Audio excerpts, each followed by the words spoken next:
Welcome, dear viewers, to a journey through one of the most dramatic and transformative moments in world history, the Russian Revolution of 1917.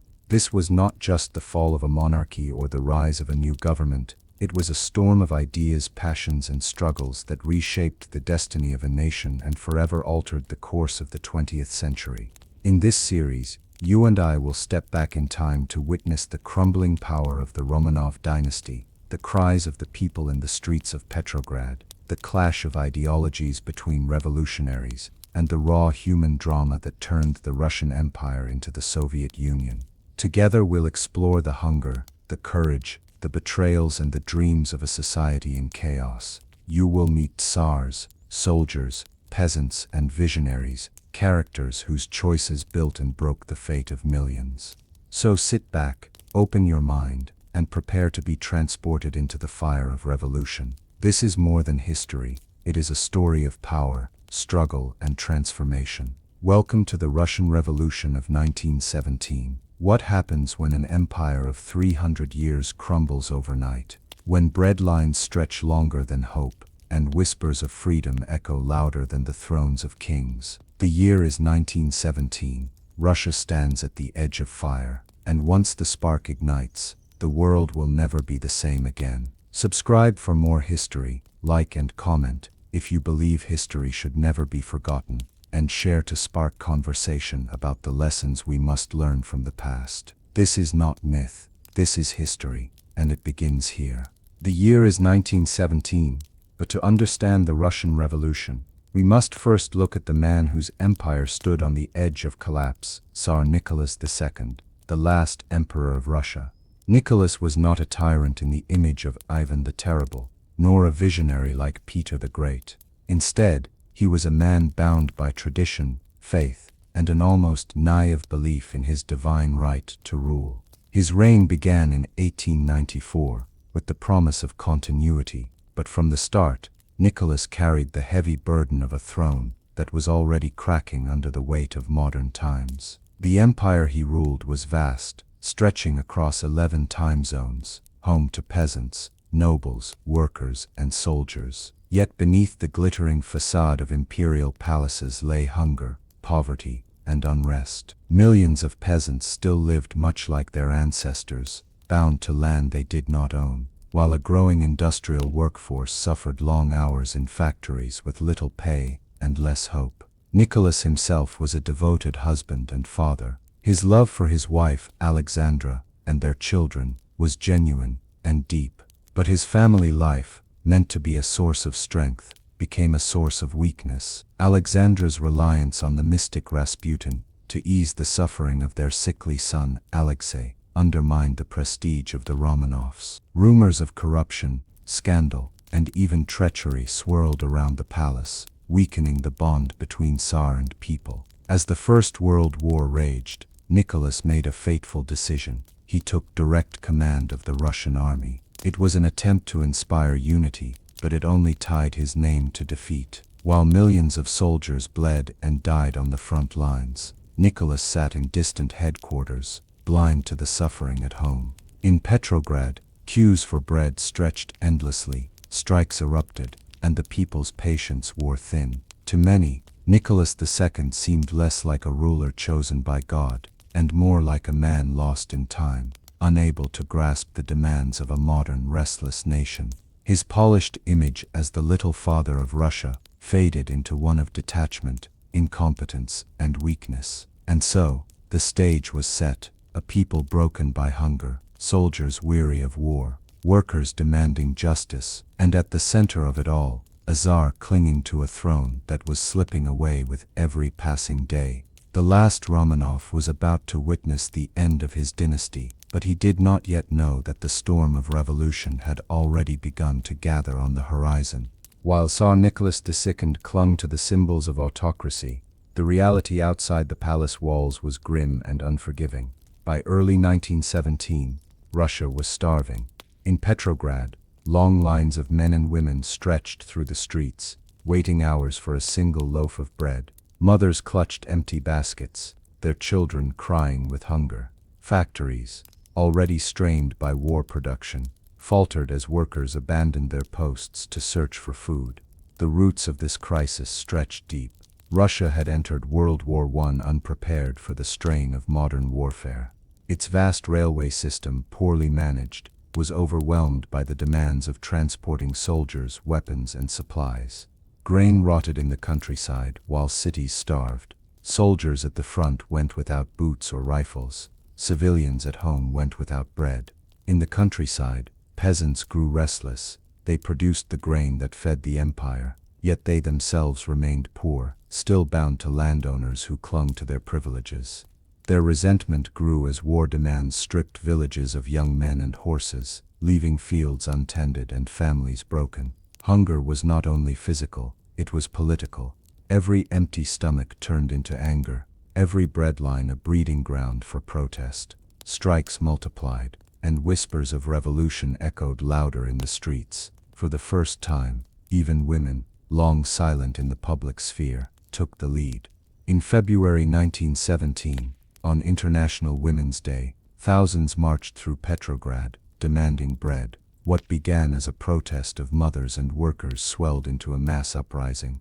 The empire's fragile stability crumbled with every passing day. Soldiers ordered to suppress demonstrations hesitated. Many sympathized with the people. They too were hungry, tired, and disillusioned. Some even joined the protesters, blurring the line between the oppressed and the supposed enforcers of order. As the winter of discontent deepened, a question loomed in every home, factory, and barracks. How much longer could Russia endure?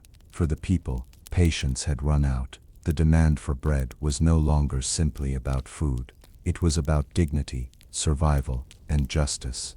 The famine was more than hunger. It was the spark that would ignite a revolution. February 1917. Winter still grips Petrograd, but something far more dangerous than the cold is spreading through the city. The bread shortages, the hunger, and the war have pushed the people to the breaking point. The spark comes on International Women's Day, a day meant for celebration and solidarity, but in Russia it becomes the beginning of revolution. Tens of thousands of women, factory workers, and wives of soldiers take to the streets shouting, "Bread, peace, down with the Tsar." Their voices carry across bridges and boulevards, echoing against the walls of government buildings. Soon they are joined by students, laborers, and striking factory workers. What began as a protest swells into a movement that no one can control. The Tsar's government orders troops to restore order, but when soldiers confront the crowd, something extraordinary happens. They hesitate, hungry, exhausted, and disillusioned. Many soldiers sympathize with the protesters. Some even fire into the air, rather than into the masses. In some regiments, soldiers turn on their officers and march side by side with the people. By nightfall, Petrograd is no longer just a city in protest, it is a city in revolt. The Tsar, far away at army headquarters, is informed of the unrest. He dismisses it as nothing more than a passing disturbance, but in truth, his dynasty is crumbling. The people's cry for bread has become a roar for freedom. As protests rage in Petrograd, Nicholas II remains isolated at his military headquarters. For days telegrams flood in warning of chaos, but he refuses to believe his empire is slipping away. When he finally orders troops to march on the capital, it is too late. The soldiers are already joining the revolution. In Petrograd, the Duma, the legislative body, defies the Tsar's orders and forms a provisional committee to restore order. For the first time, the empire has a government not directly controlled by the monarch. In the streets, the people cry victory, sensing the old world collapsing. By March, pressure mounts on Nicholas. His generals warn him that without peace at home, the army itself will collapse. His ministers resign one by one. Even his beloved train is halted by revolutionaries, preventing him from returning to the capital. Finally, on March 15, 1917, Nicholas II signs the abdication. After 3 centuries of Romanov rule, the dynasty ends in silence. With a single pen stroke, he does not hand the crown to his young son, but to his brother, who refuses it. The empire of the Romanovs dies with Nicholas's resignation. The Tsar's family is placed under house arrest. Nicholas, once the little father of Russia, becomes simply citizen Romanov. The fall of the Tsar leaves a void. Into that void steps the Provisional Government, formed by liberal politicians from the Duma. Led by figures like Prince Lvov and later Alexander Kerensky, the government promises a new era of freedom, political reforms, civil liberties, and elections for a constituent assembly.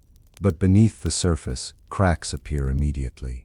The Provisional Government inherits a nation at war, a starving population, and a restless army. Its greatest weakness lies in its indecision. It refuses to end the war, fearing betrayal of its allies, yet it cannot feed its people or restore order. At the same time, another power rises. The Soviets, councils of workers and soldiers formed in Petrograd and other cities. These Soviets represent the radical voice of the people, demanding peace, bread, and land. For now, both the Provisional Government and the Soviets exist side by side in what becomes known as dual power. But tension grows by the day. The Provisional Government's hope for stability is an illusion. Every decree it passes is questioned, every promise doubted. It rules, but it does not command. In April 1917, a train rolls into Petrograd station, carrying a man who will change the course of history, Vladimir Lenin. Exiled for years, Lenin returns with the help of Germany, which hopes his presence will destabilize Russia further. As he steps off the train, crowds of workers and soldiers cheer, though many remain unsure of his radical message. Lenin wastes no time. He delivers the April thesis, declaring peace, land, and bread, and all power to the Soviets. To some, Lenin is a savior, to others, a dangerous extremist. But his words strike a chord with the hungry, the weary, and the angry. Unlike the Provisional Government, he offers clear, simple promises. His return electrifies the revolution and plants the seed for the Bolsheviks to seize power. By summer 1917, Russia is ruled by two powers, the Provisional Government and the Soviets. But this dual power cannot last. The government holds the form of authority, yet the Soviets hold the loyalty of the workers and soldiers. Kerensky struggles to keep order, balancing between liberals, conservatives, and radicals. The Provisional Government issues decrees, but the Soviets question every move. Lenin and the Bolsheviks grow louder, declaring that the government is betraying the revolution by continuing the war. In factories, soldiers' barracks, and peasant villages, the Soviets' influence spreads. The call of peace, land, and bread resonates everywhere. Ordinary Russians begin to ask, if the Provisional Government cannot deliver, why not give all power to the Soviets? The fragile balance tips closer to collapse with each passing week. The revolution that toppled the Tsar is far from over. It is only beginning. The Russian soldier of 1917 was trapped in a nightmare. At the front, millions faced mud-filled trenches, scarce weapons, and endless battles against a better supplied German army. At home, their families starved. Desertion became not just common, it became a flood. Entire regiments melted away as soldiers abandoned their posts to return home, hoping to find their villages still standing. Those who remained questioned why they were still fighting a war that no one seemed to want. The Provisional Government demanded loyalty, but offered no clear vision. The Soviets spoke of peace, yet peace had not come. Letters from wives and mothers reached the trenches, begging for help, describing hunger and hardship. Many soldiers asked themselves, were they serving Russia or sacrificing for nothing? In Petrograd, soldiers who deserted were welcomed into the revolution. Armed with their rifles, they joined workers in demonstrations, lending the protests the power of military might. Others stood paralyzed between duty and despair, fearful of betraying their oath, yet unable to fire on their fellow citizens. The army, once the spine of the empire, was crumbling. Without soldiers' loyalty, neither the Tsar nor the Provisional Government could survive. The revolution was not just a men's story, it was also shaped by the courage and determination of women. From the first protests in February to organizing strikes, women were often at the heart of the movement. Many were factory workers, enduring 12-hour shifts in textile mills for meager wages. Others were mothers, forced to wait in bread lines for hours each day. Their suffering was sharpened by the absence of husbands and sons at the front. On International Women's Day, it was women who marched first. They carried banners, demanding bread and peace, calling workers and soldiers to join them. Their voices gave life to the protests that toppled the Romanovs. Some women also joined the fight directly. Figures like Maria Bokhareva, who formed the Women's Battalion of Death, symbolized the new role of women in both revolution and war. Others worked tirelessly in Soviet councils, pressing for change. The revolution gave women a voice, one that had long been silenced. Their courage reminded Russia and the world that the struggle for freedom was not confined to men alone. When Lenin returned to Petrograd, he wasted no time shaking the foundation of the revolution. On April 4, 1917, he delivered a speech that became known as the April Theses. His message was radical, uncompromising, and electrifying. He declared, no support for the Provisional Government, all power to the Soviets. He called for an immediate end to the war, the redistribution of land to peasants, and workers' control over industry. His slogans, peace, land, bread, were simple but powerful, and they resonated with millions who felt betrayed by the government. Many in his own party, the Bolsheviks, were shocked. They thought his ideas too extreme, fearing it would alienate moderates. But Lenin's clarity and determination cut through hesitation. He knew that only boldness could seize the moment. For the Provisional Government, Lenin's words were a direct threat. For the people, they were a promise of a new order. The April Theses transformed the Bolsheviks from a fringe group into the vanguard of revolution. The revolution was not simply a battle of armies, it was a clash of ideas. On one side were the Bolsheviks, calling for socialism and the overthrow of the old order. On the other side stood monarchists, liberals, conservatives, and moderates who feared chaos and sought stability. The red vision was one of radical transformation: end the war, seize land for the peasants, give power to the Soviets. The white vision clung to tradition, the church, and property, warning that Bolshevism would bring ruin. In factories, debates raged. Soldiers in barracks argued over leaflets. Villages split between those demanding land redistribution and those loyal to landlords. Russia became a nation divided, not just by class, but by ideology. The battle of red versus white was not yet one of guns, but of minds. And in this battle, the Reds were gaining ground.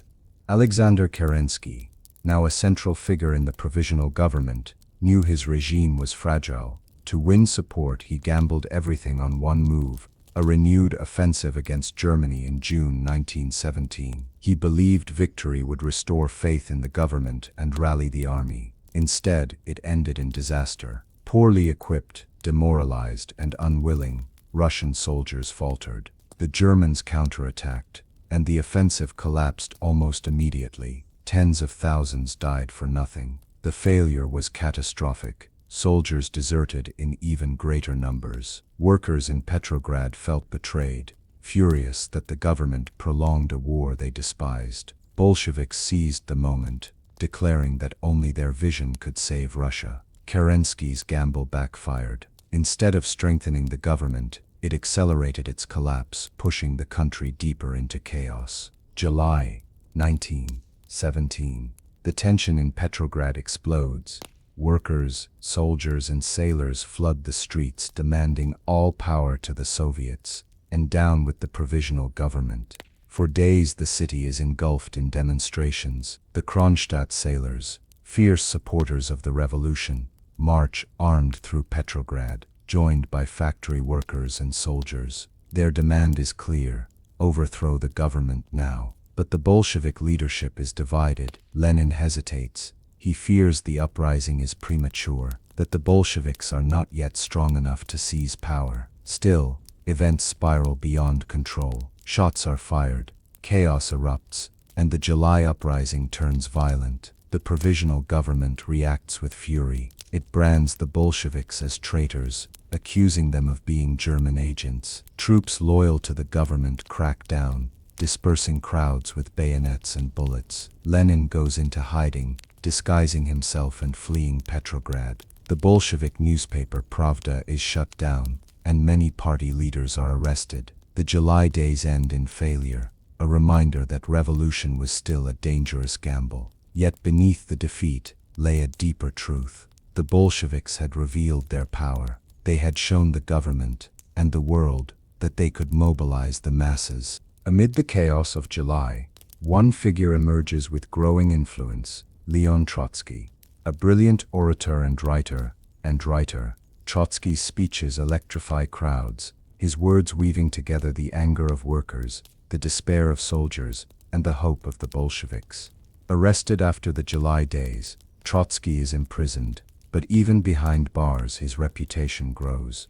His eloquence at trials, his fearless defense of revolution, and his ability to connect with ordinary people make him a natural leader. By September, Trotsky is released, and his return to the political stage is explosive. He is elected chairman of the Petrograd Soviet, placing him at the heart of revolutionary power. Unlike many politicians, Trotsky thrives not in cautious speeches, but in fiery declarations that ignite the masses. Where Lenin is ideological steel, Trotsky is fire and thunder. Together, they form the twin pillars of the coming insurrection. For the Provisional Government, Trotsky's rise is ominous. For the Bolsheviks, it is a sign that their time is coming. In August 1917, Russia faces a new crisis. General Kornilov, commander of the army, believes the Provisional Government is too weak to save Russia. He plans to march his troops into Petrograd, crush the Soviets, and restore military order. At first, Kerensky seems to support Kornilov. But as the general's intentions become clear, Kerensky realizes this is not loyalty, it is a coup. Fearing for his government, he turns desperately to the very Bolsheviks he had just suppressed. The Bolsheviks seize the moment. They rally workers and soldiers, organizing defenses, arming the Red Guards, and agitating against Kornilov. Railway workers sabotage the general's troops, switching tracks and stopping trains. Soldiers desert, unwilling to fight their fellow Russians. Kornilov's coup collapses without a battle. His forces dissolve before reaching Petrograd. He is arrested, his reputation ruined. The affair destroys what little trust remains in the Provisional Government. Kerensky emerges weaker, while the Bolsheviks emerge stronger than ever. They are no longer outlaws. They are saviors of the revolution. By autumn 1917, Russia stands on the edge of a knife. The Provisional Government under Kerensky is collapsing under the weight of war, hunger, and chaos. Confidence in its leadership has evaporated. Soldiers desert in droves, peasants seize land, and workers strike relentlessly. In contrast, the Bolsheviks rise like a tide. Their slogans, peace, land, bread, and all power to the Soviets, resonate across the nation. After the Kornilov affair, they are no longer viewed as dangerous extremists but as defenders of the revolution. Their popularity surges in factories, garrisons, and villages alike. Inside the Petrograd Soviet, Lenin urges bold action. In secret letters, he demands an armed uprising. History will not forgive delay. Yet not all Bolshevik leaders agree. Figures like Kamenev and Zinoviev fear disaster if they move too soon. The party debates furiously, but Lenin is relentless. Meanwhile, Trotsky, now chairman of the Petrograd Soviet, organizes the Military Revolutionary Committee, arming thousands of Red Guards. They seize control of bridges, railways, and telegraph offices, slowly tightening their grip on the city.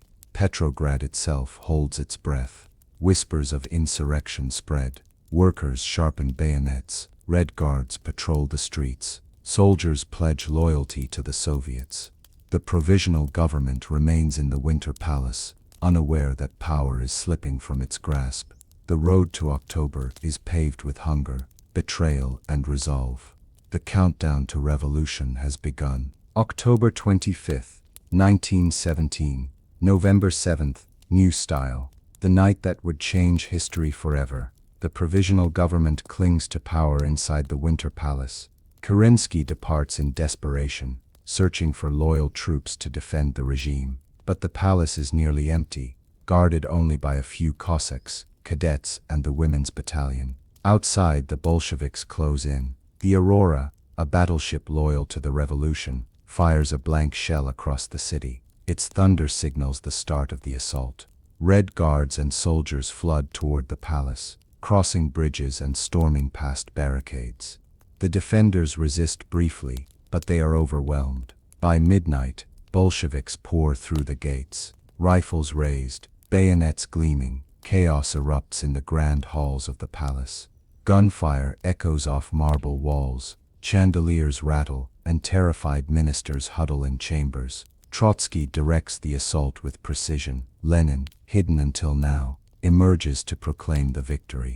The Provisional Government has been overthrown, all power to the Soviets. By dawn, the revolutionaries stand triumphant. The Winter Palace, the symbol of centuries of autocracy, is theirs. The Bolsheviks seize power, not just in Petrograd, but across Russia. The October Revolution is complete. October's victory is only the beginning. Once inside the Winter Palace, the Bolsheviks move quickly to establish their rule. In the Smolny Institute, Lenin, Trotsky, and the Bolshevik leadership declare a new government, the Council of People's Commissars. Lenin becomes its head. Their first acts are bold and sweeping. Decrees are announced that electrify the masses. The decree on peace, calling for an immediate end to the war. The decree on land, transferring estates to the peasants, and promises of workers' control over factories. These words echo through every village and factory, filling the air with hope. But the new order is fragile. Not all socialists support the Bolsheviks. Many denounce their seizure of power as a coup. Others fear the chaos that may follow. The Constituent Assembly elections loom, and Lenin knows the Bolsheviks may not win. For now, though, the revolution belongs to them. In Petrograd, crowds cheer and banners wave. Yet beneath the euphoria lies uncertainty. Can decrees alone feed the starving? Can words end the war? Can the Bolsheviks hold power in a fractured empire? A new order has been proclaimed, but whether it can survive is another question entirely. Revolution brings not only hope but fear. With power now in their hands, the Bolsheviks face conspiracies, sabotage, and counter-revolution. To survive, they create a new weapon, the Cheka, a secret police force tasked with crushing enemies of the revolution. Led by Felix Dzerzhinsky, the Cheka wastes no time. Offices are raided, counter-revolutionaries arrested, and newspapers critical of the Bolsheviks shut down. Dzerzhinsky himself describes the Cheka as the sword and shield of the revolution. At first, its actions seem limited, targeting monarchists, spies, and saboteurs. But soon, its reach extends into every corner of society. Anyone suspected of opposing Bolshevik power risks arrest. Fear spreads quickly. For the Bolsheviks, the Cheka is a necessity, a means to defend the fragile new order from enemies on all sides. For many Russians, however, it is the birth of a reign of terror. The revolution, once carried on the promises of bread and peace, now sharpens into something darker, a revolution defended by fear. The Bolsheviks' grip on Petrograd is firm, but beyond the capital, Russia fractures. Former generals, monarchists, liberals, and socialists opposed to Lenin gather forces to resist. The seeds of the Russian Civil War are sown. In the south, white armies begin to form under generals like Denikin and Kolchak, vowing to crush Bolshevism and restore order. In Siberia, Czechoslovak soldiers mutiny and carve out control of railways. In the countryside, peasants seize land but distrust the Bolsheviks' heavy requisitions. Meanwhile, foreign powers, including Britain, France, and Japan, eye intervention, determined to strangle the revolution before it spreads. Supplies and weapons flow to the white forces. The Bolsheviks respond by rallying the Red Guards, arming workers, and forming the core of what will become the Red Army. Trotsky takes command, imposing discipline with both charisma and fear. The revolution is no longer just about ideas. It is about survival. Russia is now on the edge of a brutal civil war that will determine not only the fate of the Bolsheviks, but the future of the nation itself. The Russian Revolution is now a revolution at war. The Bolsheviks realize that decrees and speeches alone cannot protect their fragile power. To survive, they need an army, a disciplined, loyal force. The task falls to Leon Trotsky. Appointed as People's Commissar of War, Trotsky transforms scattered Red Guards into the Red Army. He travels the country in his famous armored train, a moving command center where he delivers fiery speeches and imposes iron discipline. Soldiers adore his passion but fear his ruthlessness. Desertion is punished harshly, yet his charisma inspires loyalty. Trotsky recruits not only workers and peasants, but even former Tsarist officers whom he supervises with political commissars to ensure loyalty. The Red Army grows into a formidable force, united not by luxury or pay, but by belief or fear that Bolshevism is Russia's future. For the Bolsheviks, the Red Army is more than a fighting force. It is the embodiment of their revolution, carrying red banners into battle. Against all odds, it becomes the shield that will decide the fate of the new Soviet state. While the Bolsheviks rally their Red Army, their enemies, the Whites, form coalitions of monarchists, liberals, and conservatives. They dream of crushing Bolshevism and restoring order to Russia. Generals like Anton Denikin in the south, Alexander Kolchak in Siberia, and Nikolai Yudenik in the northwest lead White armies. They receive support from foreign powers, but unity is their greatest weakness. The Whites disagree on Russia's future, monarchy, republic, or dictatorship. Their divisions bleed into the battlefield. The Whites claim to fight for Russia, but to peasants and workers, they often appear as defenders of landlords and privilege. Villages burned, peasants punished, and brutality undermine their cause. While the Reds promise land and bread, the Whites struggle to inspire beyond restoring the old order. Still, their armies press close to Moscow and Petrograd. The fate of the revolution hangs in the balance. The Russian Civil War does not remain Russia's alone. Alarmed by Bolshevik victory, foreign powers intervene. Britain, France, the United States, and Japan send troops, weapons, and supplies to aid the Whites. Their goal: stop Bolshevism from spreading beyond Russia's borders. Foreign soldiers land in Arkhangelsk, Vladivostok, and Murmansk. They occupy ports, secure railways, and clash with Red partisans. In Siberia, the Czech Legion, tens of thousands of former POWs, controls vast stretches of the Trans-Siberian Railway, complicating the war further. The Bolsheviks denounce the foreigners as imperialist invaders, rallying Russians to defend their homeland. Propaganda posters portray the Red Army as protectors of Russia against foreign aggressors. Ironically, foreign intervention strengthens Bolshevik resolve, turning the Civil War into not just a struggle for power, but a fight for national survival. For centuries, peasants dreamed of owning the land they tilled. The Bolsheviks' decree on land promised to deliver that dream, but reality was harsher. Peasants seized estates, dividing fields among themselves. Landlords fled or were executed. Villages erupted in celebration, but soon the demands of civil war arrived. Bolshevik requisition squads confiscated grain to feed the cities and the Red Army. This bred resentment. Many peasants saw little difference between Whites, who wanted to restore landlords, and Reds, who took their harvests. Rebellions flared across the countryside. Some peasants allied with the Whites, others with local warlords or anarchists like Nestor Makhno in Ukraine. The promise of land had given peasants hope, but the reality of war left them trapped between Reds, Whites, and hunger. The countryside became both the heart of revolution and its greatest battleground. While the revolution reshapes Russia, the fate of the royal family hangs in the balance. Nicholas II, Alexandra, and their children are kept under guard in Ekaterinburg. At first, they live in relative comfort, but as the civil war intensifies, their presence becomes a dangerous symbol. The Whites advance toward the city, threatening to rescue the Romanovs.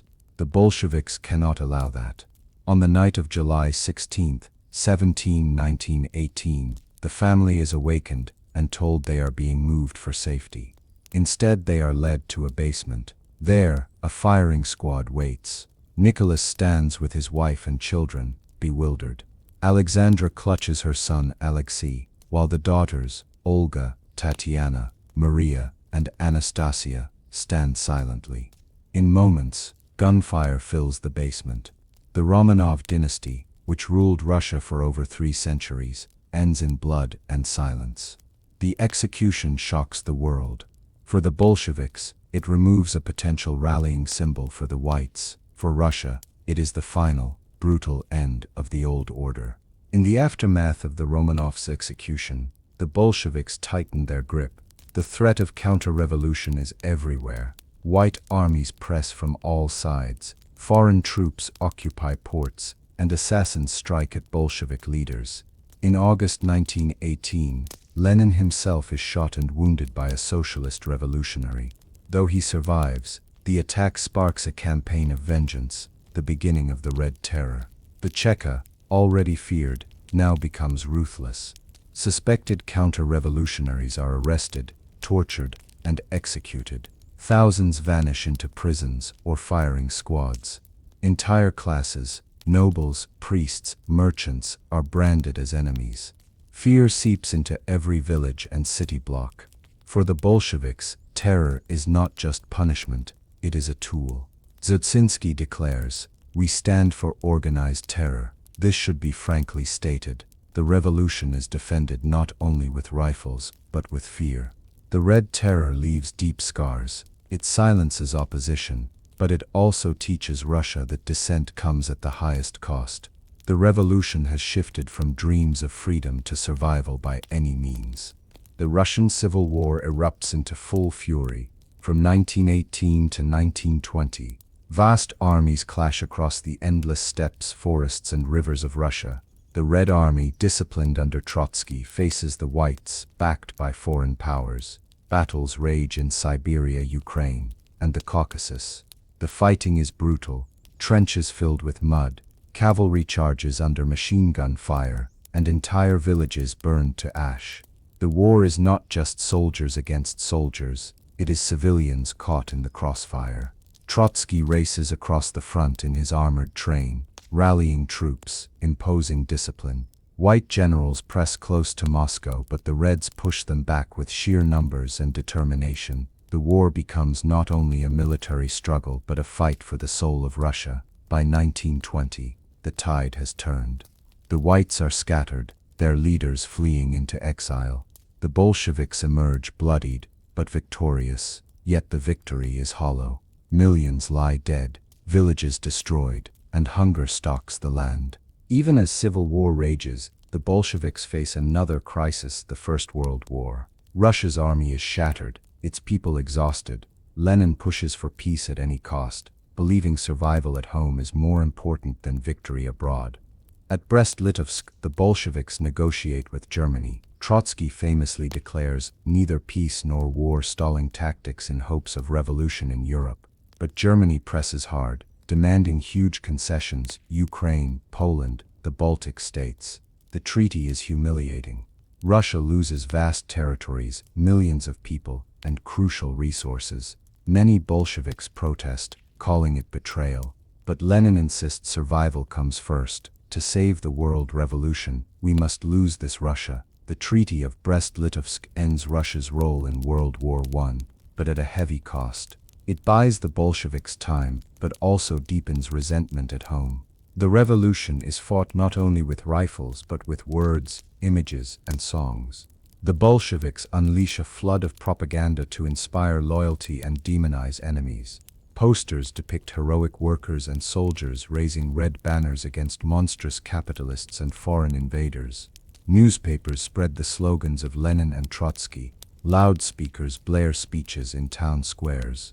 Art becomes a weapon. Painters, poets, and filmmakers create revolutionary works. Agit trains travel the countryside, covered in slogans, carrying actors, musicians, and pamphlets to spread Bolshevik ideas. Propaganda helps the Bolsheviks survive by uniting people under a common cause. It creates heroes and villains, hope and fear. For many, it becomes the only truth they know. From the protests of February to the battlefields of civil war, women have been at the heart of the revolution.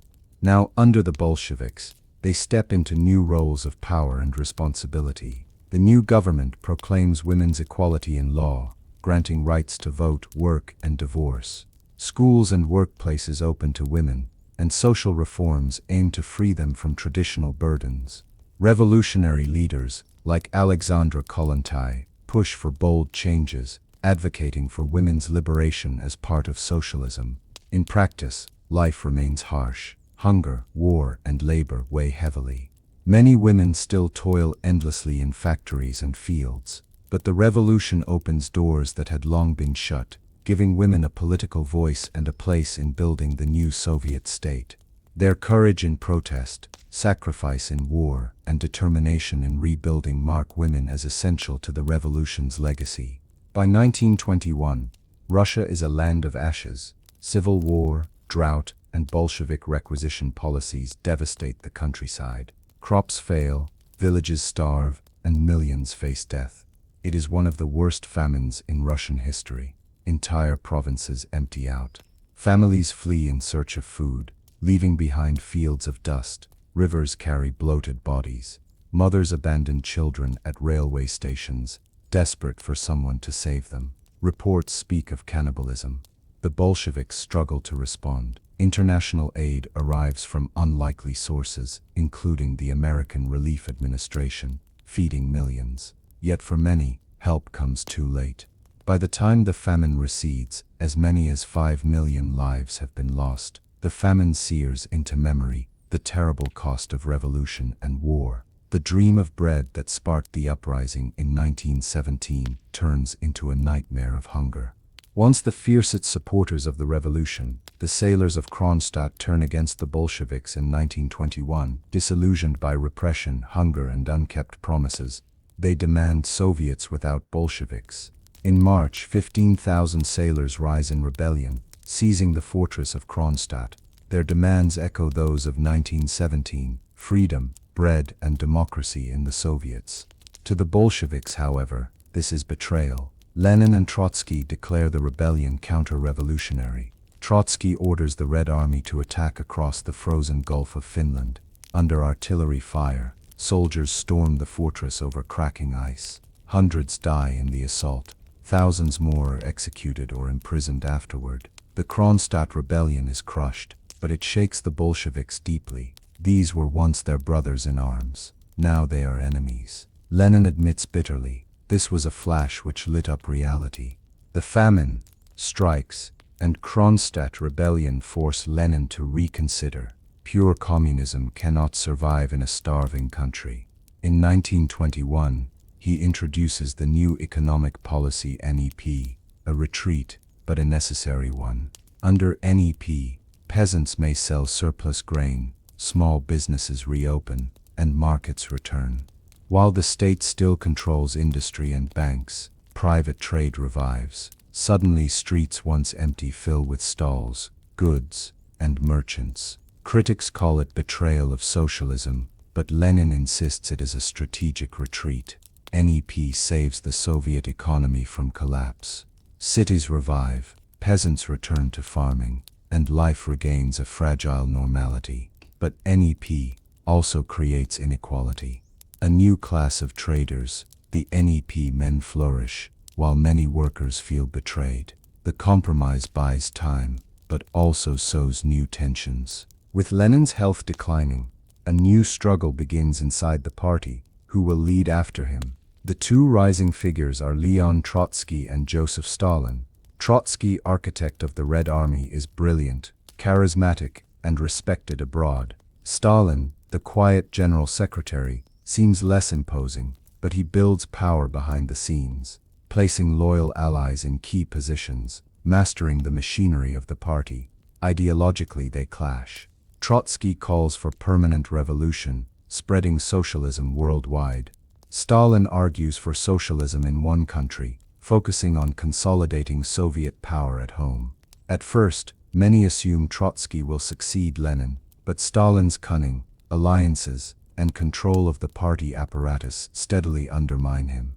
The seeds of a deadly rivalry are planted, one that will shape the Soviet Union for decades.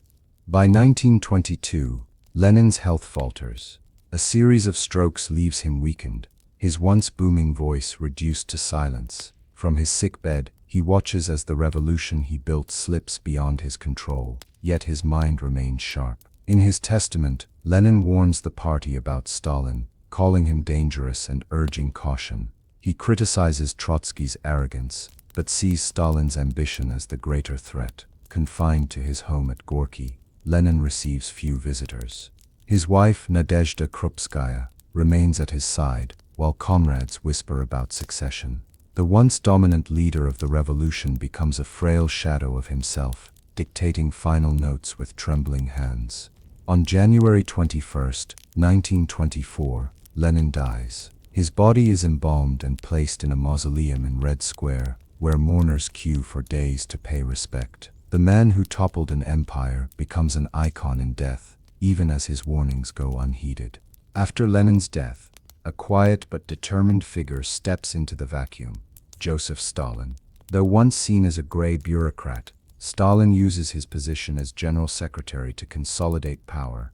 He builds alliances, first with Zinoviev and Kamenev against Trotsky, then turning against them when convenient. He places loyal allies in key positions across the party, ensuring that decisions always lean in his favor. His method is patient, ruthless, and relentless. Trotsky, the brilliant orator and architect of the Red Army, underestimates Stalin's strength. By the time he realizes, Stalin has already outmaneuvered him. Trotsky is pushed aside, isolated, and eventually exiled. The revolution that once belonged to Lenin and Trotsky now belongs to Stalin. His vision of socialism in one country becomes Soviet doctrine. Quietly, methodically, Stalin transforms himself from party functionary into supreme leader. The Bolshevik Revolution enters a new phase, one that will be remembered not for ideals, but for fear, control, and industrial might. By the mid-1920s, the Russian Revolution is both triumph and tragedy. It toppled a centuries-old monarchy and gave power to workers and peasants, at least in theory. It ended Russia's role in the Great War and promised land, bread, and peace. Yet the cost was staggering. Millions dead in civil war, famine, and terror. Entire generations scarred. The dream of freedom gave way to dictatorship and fear. Still, for many across the world, the revolution is a beacon. Workers' movements look to Russia as proof that the oppressed can rise. Colonized nations see inspiration in the overthrow of empire. For others, it is a warning of chaos, violence, and tyranny. The legacy of 1917 is complicated, part hope, part horror, part myth. But its impact is undeniable. The revolution reshaped not just Russia, but the entire 20th century. The Russian Revolution shocks the world. Governments across Europe tremble, fearing the spread of Bolshevism. In Germany and Hungary, revolutions break out, inspired by 1917, though most are crushed. In the West, newspapers portray Lenin as both hero and villain, sparking fierce debates. In the United States and Britain, fear of communism fuels the Red Scare, leading to crackdowns on workers' movements. Across Asia, Africa, and Latin America, revolutionaries look to Moscow for guidance. The revolution becomes not only a Russian event, but a global symbol. To some, it is the dawn of workers' liberation. To others, it is the birth of tyranny. Its echoes shake the very foundations of world politics. In the years after the revolution, the Bolsheviks begin building the Soviet Union. They dream of a society without class, where workers control industry, peasants own land, and education and health are for all. Mass literacy campaigns spread reading and writing. Factories expand under state plans. Women gain legal rights and enter professions once closed to them. For many ordinary Russians, life slowly improves after years of war. But the dream is fragile. Repression, shortages, and political purges shadow every achievement. The Soviet dream is part reality, part propaganda, a shining promise that hides darker truths. For millions, it is still enough. The revolution gives them hope that tomorrow can be better than yesterday. The Russian Revolution of 1917 is not confined to its century. It echoes through time. It shows how ordinary people, united in hunger and hope, can topple empires. It shows how ideals can be corrupted by power, how dreams can lead to terror, and how history is shaped by choices in moments of crisis. The revolution gave birth to the Soviet Union, reshaped global politics, and inspired generations of revolutionaries and dreamers. It also left scars, millions dead, freedoms lost, and fear embedded in society. To this day, the story of 1917 is debated. Was it liberation or tragedy? Was it inevitable or avoidable? The answer depends on who tells the story. But one truth endures: in 1917, the world changed forever. The Russian Revolution was not just Russia's story, it became the world's. Its echoes still reach us today. And so, we arrive at the end of our journey. The Russian Revolution of 1917. What began with cries for bread and peace ended with the collapse of an empire, the rise of a new order, and the transformation of the 20th century. We have seen the faces of hope and hunger, courage and fear. We have walked beside peasants in the fields, soldiers in the trenches, workers in the factories, and leaders who dreamed of reshaping the world. We have witnessed how ideals can lift nations, and how power can twist them into terror. The story of 1917 is not only about Russia, it is about humanity itself, our struggle for dignity, our hunger for justice, and the price of change. It asks questions that remain urgent today. What do we sacrifice for freedom? How fragile is power? What happens when the people demand their voice be heard? The echoes of revolution still reach us. They remind us that history is never far away. It lives in every choice we make. Thank you for walking through this storm of history. Until next time, remember, the past is never truly past.